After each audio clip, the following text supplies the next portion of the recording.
నమస్తే welcome to ఏపీఎన్టీఆర్ Telugu news.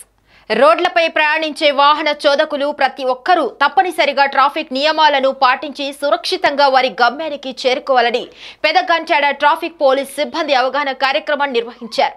Road ప్రమాదాల నివారణ రహిత నగరంగా తీర్చిదిద్దాలనే లక్ష్యంతో నగర పోలీస్ కమిషనర్ ఆదేశాల మేరకు ట్రాఫిక్ సిఐ షణ్ముఖరావు సూచనలతో 10 గంటల ట్రాఫిక్ సిబ్బంది మంగళవారం ఫైర్ స్టేషన్ 4 రోడ్ల కూడలిలో వాహన చోదకులకు 2 వీలర్లపై వెళ్లే వారు తప్పనిసరిగా హెల్మెట్ ధరించాలని, అలాగే కార్లపై వెళ్లేవారు తప్పనిసరిగా సీట్ బెల్ట్ పెట్టుకోవాలని, అలాగే వాహన చోదకులు తాగి వాహనాలు నడపరాదని, అలాగే ఆటోలలో ముందు సీటింగ్, ఓవర్లోడ్ వంటి వాటిపై ప్లకార్డులు ప్రదర్శిస్తూ అవగాహన కార్యక్రమం చేపట్టారు। ఈ కార్యక్రమంలో ట్రాఫిక్ సిబ్బంది జిఎస్ఎస్ ప్రసాద్, డిపి రాజు, టి సుశీల, చిరంజీవి తదితరులు పాల్గొన్నారు।